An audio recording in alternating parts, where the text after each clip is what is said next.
Welcome to Stories from Site, the renovation podcast that digs a little deeper. I'm Amy Dornalic, and together with my co-host Jane Middlehurst, we peek behind the curtains of those Insta-worthy interiors to bring you the real processes people went through to make their dream homes a reality. In this episode, we sit down with Bo Fetum, an experienced interior designer who had to make some tough decisions when faced with skyrocketing renovation costs. She shares her insights on how to pivot a project successfully and create beautiful, engaging spaces without breaking the bank. Welcome everyone to this week's Stories from Site, and we're excited to have Bo Fetum with us. We've been long admirers of your work. Do you think you could start with what your project was? Yes. So I'm an interior designer that works on residential homes. So I have done lots of homes for other people, but this was my own home. And therefore, I'm a worst client. So it's actually the third renovation of a house I've done with my husband. And it was a house that we bought in March 2021. So right in COVID times that we went to view, loved, and thought, oh, it's got lots and lots of potential. We can definitely do this one. And between March 2021, when we bought it, and November 2022, when we started the renovation, everything changed. Yeah. So what I thought I was going to do to it and what I've ended up doing to it are two different things. So what did you start out imagining the project was going to entail? So the house itself is a 1920s house that has a two-story extension at the side, which was built in 1974. So when I came to view it, I thought, oh, great, it's got all this space, a huge footprint. And the way it's a corner house, so the way it was laid out made it kind of an L shape. And at the back, we had this kind of big gap. And I thought, oh, brilliant, we could put a big infill extension at the back and join it all together. Or so I thought. We bought the house, we moved in. I took my own advice and we gave ourselves time to kind of live in it and see how it worked and where all the light sources were coming from and through the seasons as well. So I really genuinely took my own advice this time, haven't in the past. And we thought, okay, that's fine. We're just going to live with this and see how it goes and plan it, look at our budget and work out what we're going to do. And in the time lapse, the budget just couldn't support doing an extension at the back anymore. So there was a big pivot moment where I just thought, okay, we're still going to have to do work to this house because we always bought it knowing it needed a certain amount of work going into it. And I had to scrap everything, go back to the drawing board and go, right, we can no longer extend any part of this house. We can only work with the footprint that's in there.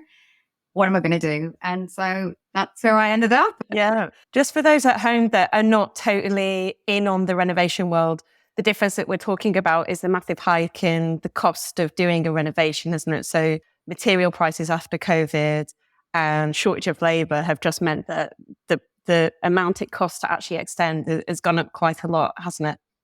Yeah. And in such a short amount of time as well. And I'm kind of fairly savvy as to what things usually cost. And, so I don't feel like I was stupid when we bought the house thinking, oh, that's fine. We'll just do what we want to do to it. And then suddenly realize how much things cost.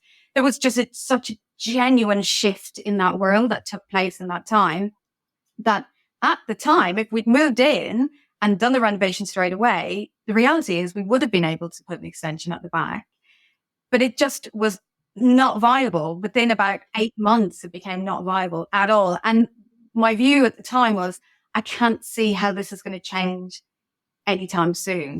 We had no choice but to do the work. And knowing that meant I had no choice but to pivot. So it was a bit of a challenge. And it was it was a tough one to get my head around initially because you have all these great plans, especially if you're, an architect or a designer. When you go to view houses, you're already buzzing with ideas for what you can do with them. And so I'd already, like on day one, when I went to view it, I went home and I did a quick SketchUp of kind of plan. Oh, we can do this, we can do that. It's going to be amazing. And we were going to we did fund it this way, but we had this flat that we had bought in 2009. So the first place we renovated that we had at the time very luckily been able to hang on to.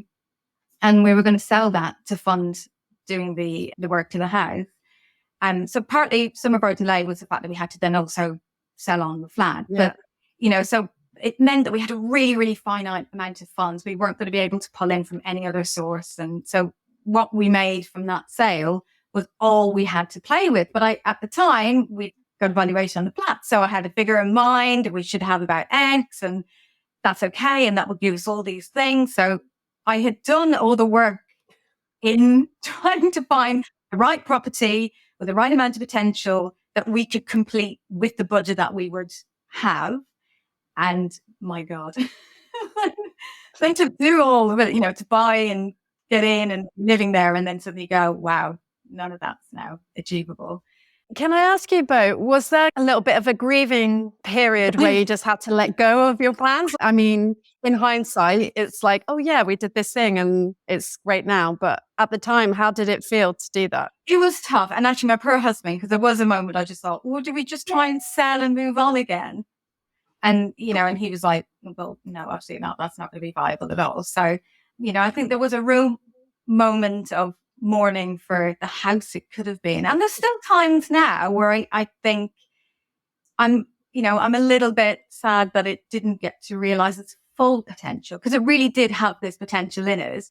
And the reality now is that it's never really going to be realized, because even if we sell and move on, it's a house that's done now. I can't really see how anyone would want to come in and to rip it all apart again to then do this work. And also it cost a lot of money. Once I got over the period of mourning, it was like, okay, actually, this is a genuine challenge. And this is the kind of stuff that I love doing for other people. So I'm just going to have to get on board for doing it for myself. And so then I spent probably about 6 months going through various iterations of what we could do and different drawings, and still keeping an eye on budgets and stuff, because we weren't quite there yet in terms of the sale of the flat hadn't gone through. And just kind of working out, right, we are going to do the work. We are going to commit to putting the money into it. So I really need to just eke out every inch of this house now and make it fully functioning house for us and what we need. Tell us about the layout. Like what kind of changes did you make? Yeah, so the bulk of the work basically went on that 70s extension, because like I said, insulation was non-existent. And it's really interesting. If I was building now, I would never have built that extension on it, because although it kind of looks quite large and looming, it's relatively narrow, much narrower than you would build for today's standards, I would say. So that it came with its own kind of annoying challenges in that way. But the house itself is laid out that the original 20s end had 3 bedrooms, lounge at the back, really quite big lounge at the back, a little lounge at the front with the bay window, and then this small kitchen, because kitchens were just a lot smaller back then. And what they had done is they'd added this big extension at the side, but they didn't really integrate into the house. They just tacked it on. So the original 20s layout existed, and then downstairs they added this utility room, and beyond it a garage. So a garage, not a single window in it, no access from the house. And the kitchen itself was left with 2 little north-facing windows looking out on the bins, and then 1 single door to the garden. I mean, ridiculous. So it was dark, it was dingy, it was cold, it was tiled, but the heating was really bad. And, so it was just miserable. And then upstairs, on top of that, there was 2 bedrooms, a single bedroom, slightly bigger than a single bedroom, and then a double bedroom at the end. That were just freezing, absolutely freezing, because, there was just nothing insulating them whatsoever. So what I ended up having to do to it was try and bring it all together as one kind of cohesive house. And so downstairs with that kitchen, the idea was to kind of knock right through. So knock into the utility room and then knock through again into the garage. That would leave us with a relatively long kitchen diner, but to make the most of the space, because the original house, you came in the front door and there was just no hallway. There was nothing, nowhere to hang a coat, a pair of shoes or anything. And so we moved the front door around the corner of the house to near where the extended end was, so that we now come in from a different side of the house, but we come into a much bigger hallway, which we achieved by taking away some of the original kitchen. And the reality is, if we kept that as kitchen, it would have been far too long and quite dark at that end as well. So it was okay to kind of cut it off a little bit and give ourselves a much bigger hallway, which I absolutely love. I mean, I've got loads of shoe storage now, and, the kids can hang their coats up when they come in, as opposed to just dumping them on the ground. I think hallways are often overlooked spaces, but they really, like, so much happens in the hall. Oh my God. Everything is there. I mean, literally kind of, before we did this, you would go, where are my keys? Where are my sunglasses? Where's my coat? I can't find my shoes, or I can find one shoe. Where's the other one gone? It was just this ridiculous every single morning for not just the kids, for all of us kind of scrabbling around looking for stuff, because you'd end up putting something in the kitchen or the lounge and now it's, we've got this big space that everything goes into. We kind of created this little nook. And I'm like, everything is in there. Nothing should be anywhere else. So you haven't got this kind of manic moment every morning where you're just like, I can't find anything. Oh, it's so painful. And it's happening in every household in the country. I was just going to ask, I'm really interested to know your process for the budgeting aspect. So how you managed what interior look you were going to create, and, what's your process around that?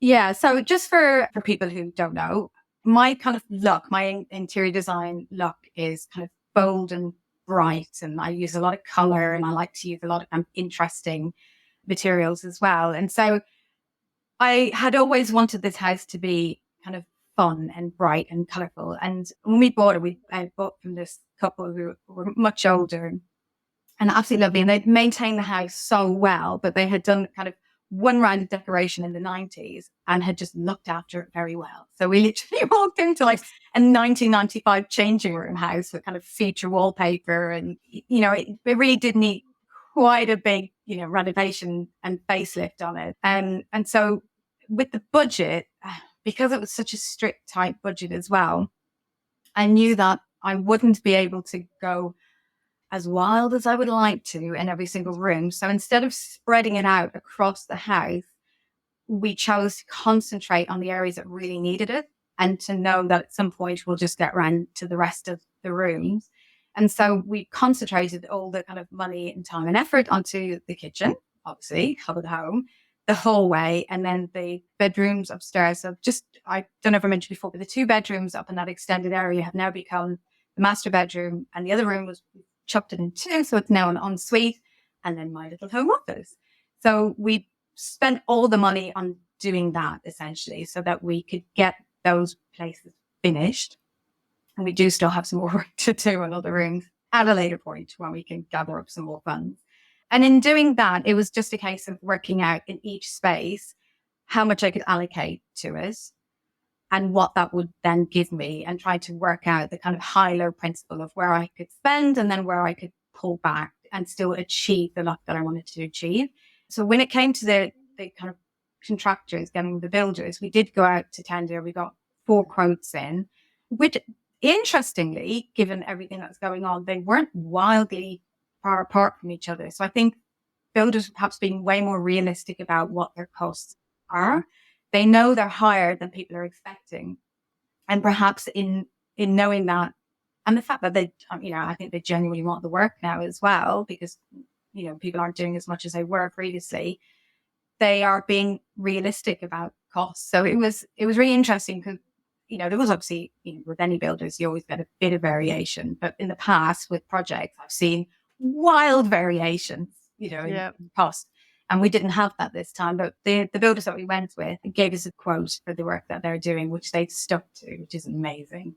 In our final kind of bills that came in, we did add a couple of extra things as we went, as everyone does. So we obviously, it's gone over what the original quote was because we've added it, but not because the builders have upped their price on the way, which I really needed that because we had the strict budget. I needed that fixed price. So I knew what I was dealing with there, and I knew what was available then for the interior design elements of it. Yeah. And then I went through room by room, literally room by room, working out all the elements that I was going to need in each room, and then worked out where I was willing to spend and where I knew I could pull back a little bit, and just tallied it all up as I went, and sweated a lot and panicked a lot, and kept changing my mind on things. But I really do feel so happy that we got what we wanted to get. I kind of walk around it now and think this lives up to what I wanted it to be. I mean, amazing. Not extended, but it's still, I'm still really, really thrilled with it. Can I ask you what the challenges were? Obviously, you do these kind of projects for other people, but this is for yourself. Like, what challenges did that bring up for you? I mean, I don't know about other designers, but I think I genuinely am my own worst client. And I think also my husband as well. He's not he's not willing to sit down and have an hour's meeting with me and go through some stuff. So we end up just having this kind of really small kind of quick chats. You know, he's come back from work and I've changed my mind on something and just firing at him. And then, you know, so it's really hard. You're not as disciplined as you would be when you're working with a client, because, you know, when you're working with a client, you're going to present something to them. So you have to be really concise. You have to have all those questions answered before you arrive to their house. Yes. And so, you know, you spend the time and you give yourself the time to make sure everything is there. Everything they're going to require is there. Any question that they have is answered. And I didn't do that for myself at all, of course. You know, I was kind of the idea of sitting down and putting together a little kind of package of information. I just, it's on my computer. It'll be fine. I'll just look it up when I need it.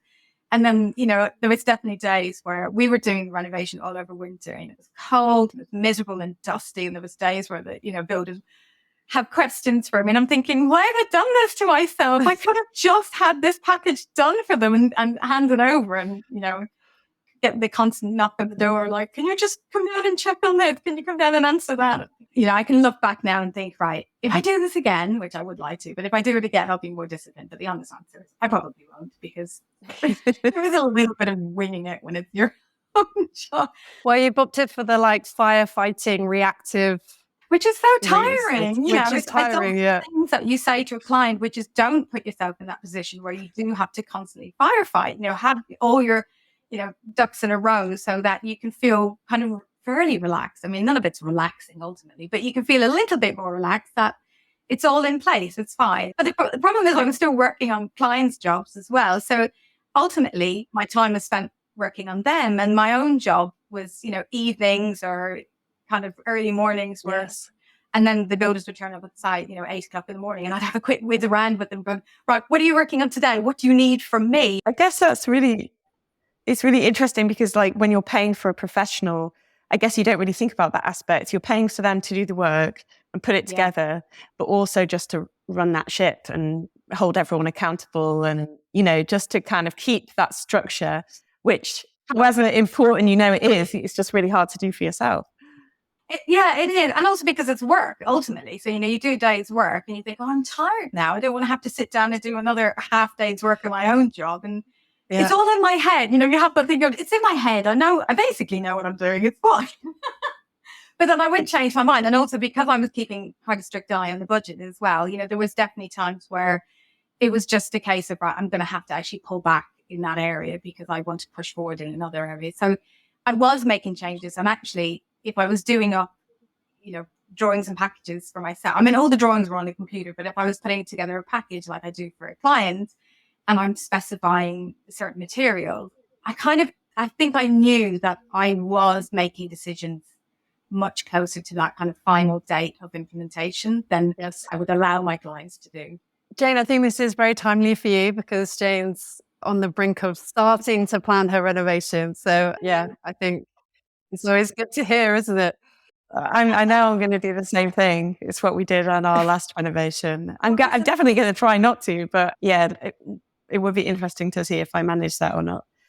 Can I also ask you, because you attended our Getting Started course, and I'm curious what prompted you to seek more help? Yeah, so I think the main thing was because I knew I had this really, really strict budget. And in the past, so we renovated a flat, our first flat that we bought, we renovated in 2010.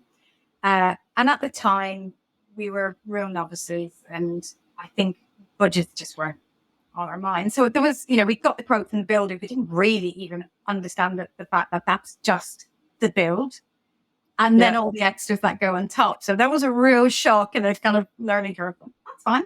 And then we renovated again. We moved because I had twins in 2011. And that was a first floor apartment with no lift. So we're like, okay, we're going to have to move again quite quickly. And we bought a townhouse nearby. And that was a slow renovation. So that was because I had quite young children. We just couldn't go in for anything bigger. So it was room by room, which was quite painful, if I'm honest. As a designer, you just want it all finished. You know, you want to be able to walk in, we're done. And it took years. And then we moved. Just so it was finished. It always happens. Yeah, we're like, well, I'm done now. Next project. But so budgets for that was completely different again, because we're just going room by room. Whereas this time I knew I really wanted to achieve quite a lot, and we just had this pot of money, very fortunately, but there was no more beyond it.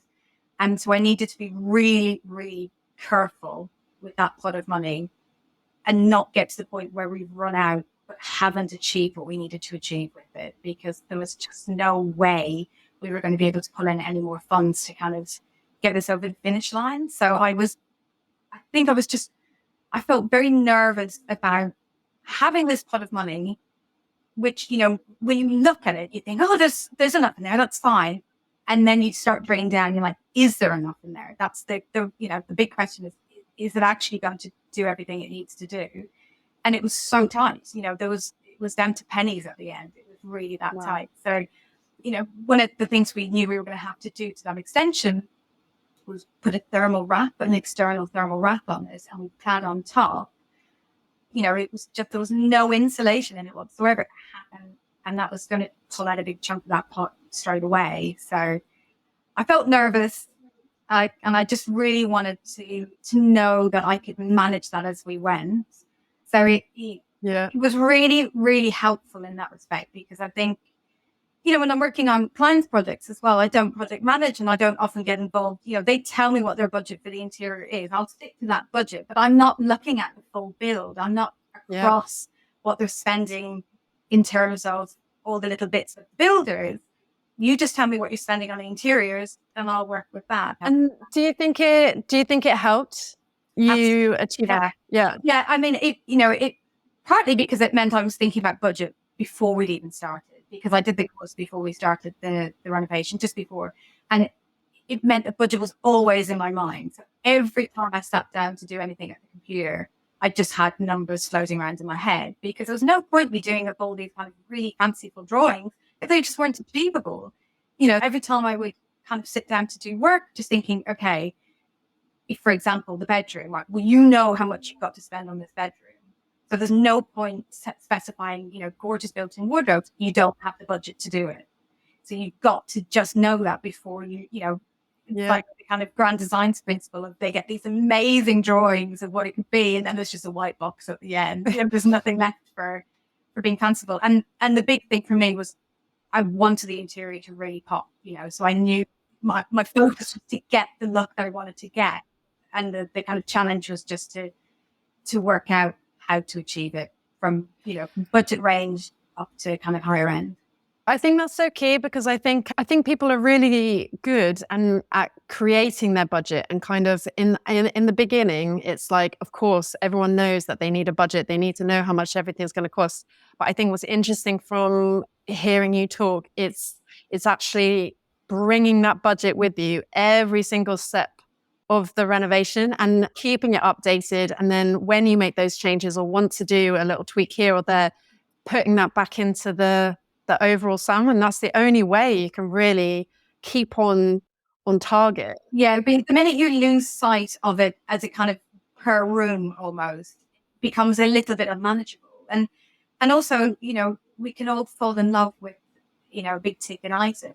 But and it's not to say don't have it, but if you're going to have it, know really early on, for example, I want this, beautiful big sofa in the lounge. Well, great, but put that in straight away, because you're going to have to pull back somewhere else then to make that achievable. And there was a couple of things as well along the way, which, it's always the way with the renovation, that builders come in and they start kind of chipping away at walls and things reveal itself. So there was a little bit of a contingency built in, which we've ended up using. I mean, it was there, thankfully, to do. But there was a couple of extra things that came in towards the end, where our old hot water tank, we've upgraded. And that was a relatively late addition for us.